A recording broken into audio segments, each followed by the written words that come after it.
gonna look at some characters, and I'm actually going to find my favorites. Profile. Career. Okay. You hear his blazing wheels before you see him coming. Liling cuts an imposing figure as he rides around on his wheels of fire, with 4 extra arms floating around his back. ... He's a born rebel.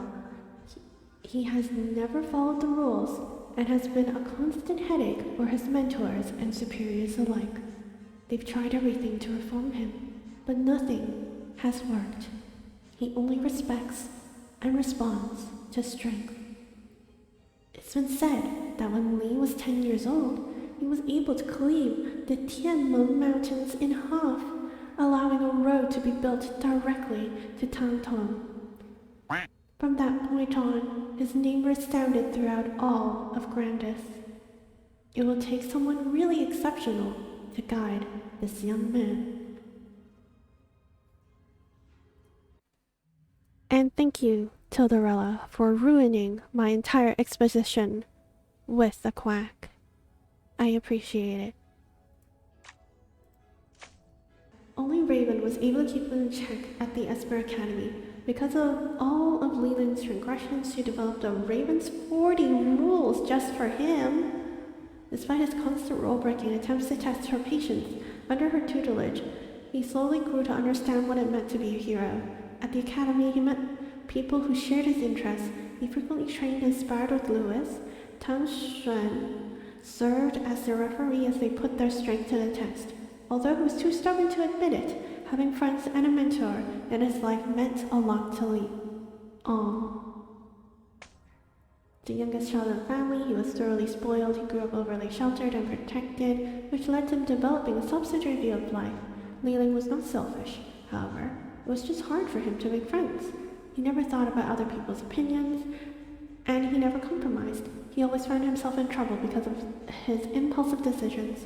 However, he's also stubborn in his quest for justice. Li was driven by a deep desire to protect people. He recognized that, as an Esper, he represented hope to many.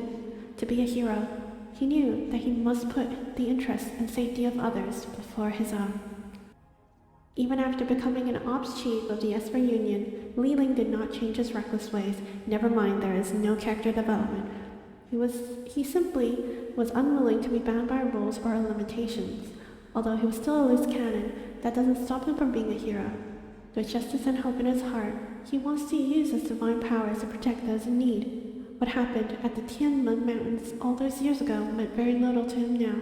He believes in the coming days that he will open more paths for other people and for himself.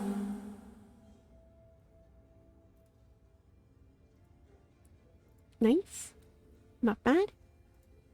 Do we have Li Ling fans here? Do we have Nezha fans here? Anybody like him more now that you heard his story?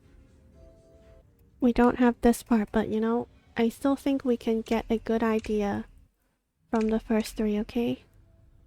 Lewis will often be found on the front lines in battles against the Miramon. This ops chief is hard to miss with his fiery red hair and black iron fists. This hot-tempered young man is a little rough around the edges, but his teammates know that if he is on the battlefield, victory is guaranteed. People don't expect it, but Lewis has a strong sense of justice and follows his own moral code. This can make him very tough to deal with. You can't actually reason with him because he prefers to let his fists do the talking. The only way to get through to him is by defeating him in a fight. That's usually when the two of you will become friends. Lewis has a deep dark secret that he doesn't want anyone to find out. His handwriting is almost unintelligible. Whenever he had a spare moment, whether in his room, his office, or the back seat of his car, you pull out a tiny notepad and practice his penmanship. If anyone ever sees his scribbles and worksheets around the house, he will never acknowledge that they are his. He always puts in extra effort when it's time to write his mission reports. He's well aware that his previous attempts at writing have fallen short of expectations, but he's confident that one day he will create a flawless work report that will blow everyone away. Yeah, that's kind of cute, but Lewis, have you heard of a computer? You can just type, you know.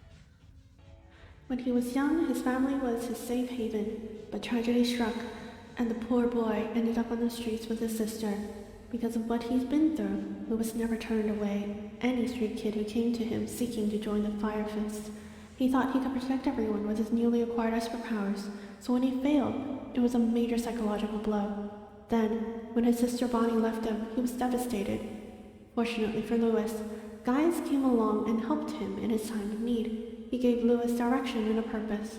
Lewis now strives hard to give the kids that follow him a better life. He hopes that one day, when Bonnie sees what he had accomplished, she will understand the choices he had to make, and return to his side. Nothing really comes to mind. Alright, it is time to find out if I truly like her or not. Meng can often be seen silently caressing the spider lily that grew out of where her left eye used to be. She looks dazed as she unconsciously strokes the flower, making her seem gentle and even childlike. Some say that during these moments, she sees people from her broken past, which she can't recall clearly. Hidden in the shadows, Meng is so quiet, you don't even notice her presence. But when she attacks, she kills. She's indifferent to everything that is going on around her. All she cares about is the mission. Even her teammates are intimidated by how merciless she is when they are out on missions together.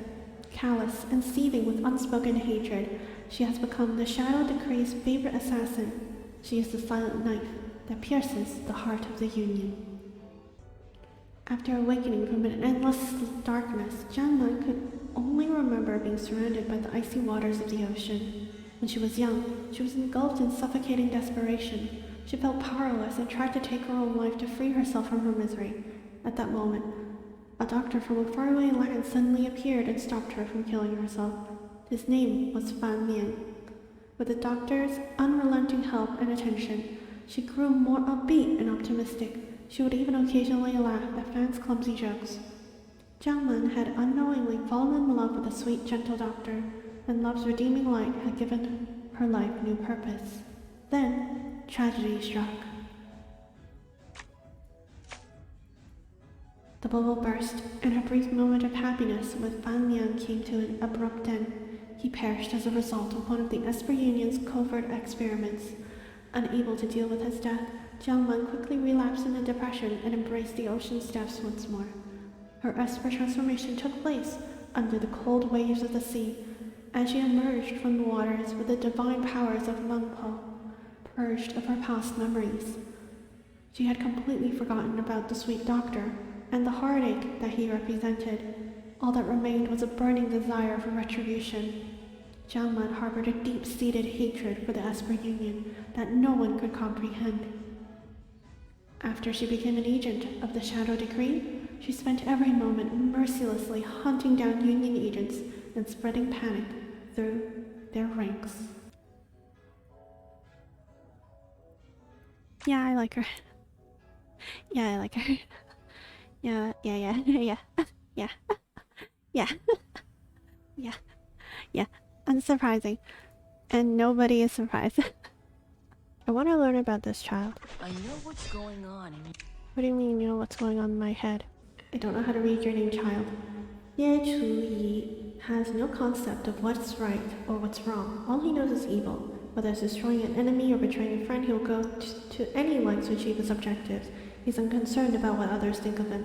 Chu Yi's only concern is that he and his brother, Yu Zhi, lives a safe and secure life. To that end, he's willing to negotiate, even compromise, in order to obtain what he desires. Everything will be done in accordance to his calculations. Chu Yi may not appear aggressive, but his actions are cruel and heartless. Perhaps the only person in the world that has seen his human side is his brother. Chu Yi has a keen eye for observation. He can catch the most minute detail and judge a person with a quick glance. When combined with his superior analytical abilities, he is a force to be reckoned with. He has the ability to assess his situation and immediately devise the best strategy for resolving issues that stand in his way. All of this stems from Chu Yi's innate hatred of feeling powerless.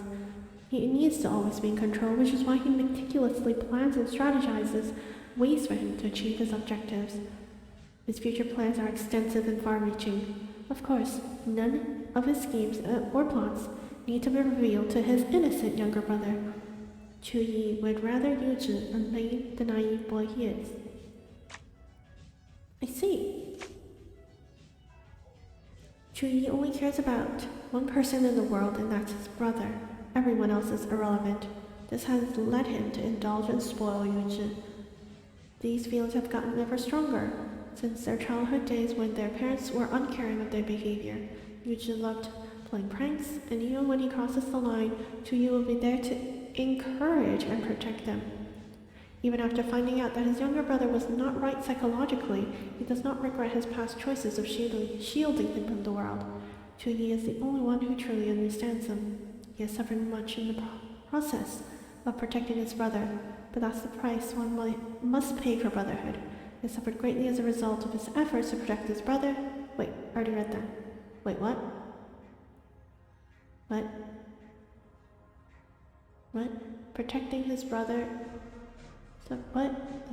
But what? Huh? Okay.